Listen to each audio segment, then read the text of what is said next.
All right. Welcome, Mushin Warriors, to another episode of Mushin Mental Academy. All right. Welcome, Mushin Warriors, to another episode of Mushin Mental Academy, where our purpose is to provide you the tools for engagement in presence. Today's episode is centered on finesse and two different definitions for it. So let's jump right in.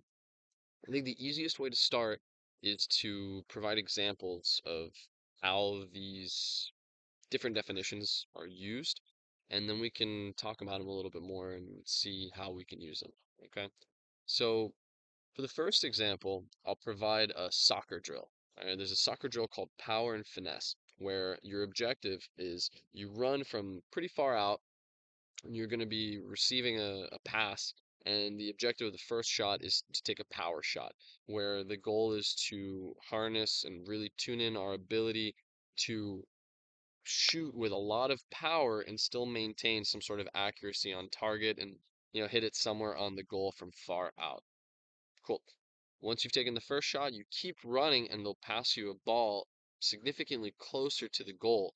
And now at this point, the goalie is a lot closer to you too, so a lot of your angle has been removed. So now you have to really be selective on your shooting and you have to incorporate finesse and be very direct and nuanced to choose where you're going to shoot. You don't necessarily have to hit it with as much power, though obviously power helps too, but it's about having a nuanced and delicate approach at scoring the goal to be able to make it. Okay, cool. So that's the first example. The second example, where we come in contact with a second definition for the word finesse, can often be seen in the workplace. If someone wakes up late, it's very, very common for them to, instead of saying, "Oh, I woke up late. I'm sorry," or, "something happened. My bad." Because there's punitive, changes or other situations or whatever that are incorporated there or that happen, I often see people take a different approach where they'll say, "Oh, I'm so sorry. I'm gonna be late this morning. My cat was sick and I took care of them all night." And they attempt to play on the heartstrings or, on the empathy of, the supervisor or person they're communicating with. And yeah, so that'll be the second example. So let's jump right into the examples now and talk about why they're different. Well, to make it very, very simple and clear, the first definition of finesse is about harnessing your skills and being direct. The second definition for finesse is almost the opposite. It's about avoidance. It's about not really understanding your skills, not having them, and then avoiding the fact that you don't have them and not choosing to build them or to approach a different situation. So, like, how does that come out? Well, on the first part of it, for the soccer drill example, the objective of the finesse shot is exactly that. It's to be very direct. It's to harness all the abilities we've had and all of our skills. And instead of saying, okay, I can shoot it somewhere between here and here and it'll probably go in, we're saying, oh, the goalie's coming at me. The goal's over here. I have less of an angle. I have less time. I'm already running. I have to put it right there. And you have to be very direct. You pick the spot, you shoot it there, and that's it. The second example of it for finesse, and we utilize the workplace example of it, the exact opposite is being put into that situation. Instead of tuning the skills and tools that we've been given, instead it's acknowledging that whatever tool or skills we have aren't bridging the gap. They're not meeting this thing. It's just not there. And so therefore, rather than dealing with the consequences or just approaching it as it is, that particular person chooses to manipulate and change how they use their tools to bridge that gap that they're missing. And I would argue that it's avoidance. It's the exact opposite of the other one. Instead of having this delicate, soft approach that respects and properly communicates, with one or the other system here, the second definition that we use for finesse, it's aggressive. It's literally saying, hey, like okay. What it really does is this. So in that example, the ability to say, oh, my cat's sick and just have it be a pass and that person automatically clicks into an empathetic state was built on trust, right? So that's what they're using. You're utilizing this tool of trust to bridge the gap of, oh, like I made a mistake and I don't want to get in trouble for it. I don't want our relationship to be damaged. I don't want whatever, you know, situations to occur after this. But the problem with that is that that particular tool, the tool of trust, is built on truth. That's how you get trust in the first place.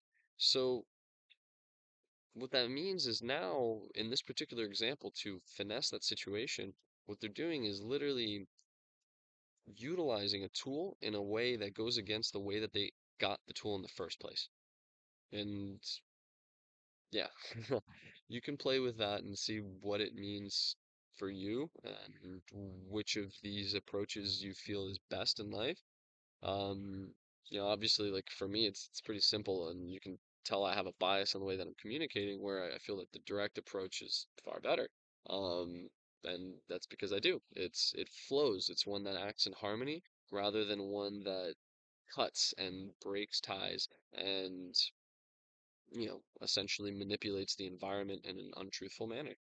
Uh, so ways that we can practice this, and what I challenge each of you to do is, for the first example of finesse, the way of saying, having something be more direct and really fine-tuning our skills, I challenge you to do just that. See what skills you have that you may be able to tune even more and make them a little bit more direct and more capable at achieving their objectives without causing disruption in the environment, right? So an easy example of that is communication. When we're communicating with people, it's really easy to be in a situation where we realize quickly, oh, wow, I have information or I have stuff that I know this person's wrong with what they're telling me right now. And, what one example of how we can use finesse in this particular situation is instead of just saying, "Oh, you're wrong," and just blasting them, maybe ask them a question that guides them to what you're looking to get them to, or maybe provide other parts of information that paint a picture around this truth so that you don't necessarily, need to just be aggressive. Or you can still say it directly, but you don't necessarily need to do it in a way that hurts them. So that's the aspect of finesse, is knowing that your words and the way that you communicate have an impact. So the way that you choose to communicate them, if you create a string of words in this way or this way, that's going to have a different impact. So you can choose what approach you decide to take in each of those moments. A way to practice utilizing the second example of finesse is to notice what situations in life we might be improperly utilizing the tools or resources that we've built and gathered through our lives. And, obviously an easy example of that is just through truth. What situations are you able to really be completely truthful? And what situations do you find, you might be kind of telling a half truth, or you give only certain parts of information because you don't want them to know the rest because you know it's going to sway their opinion. Find out when those situations are happening, or when maybe you're utilizing even like physical skills. Like let's say you're going to the gym and you realize, oh, like you're strong, so you're able to utilize all these, other muscles to throw the weights up. Well, maybe practice relaxing your back a little bit more. Obviously, still have it engaged, but relaxing it so that you're not using your back to do bicep workouts. You know what I mean? That's an example of how you can utilize that in practice and action. But yeah, anyway, hope this brings you some value. And as always, be awesome, be beautiful, be yourselves. See you next week.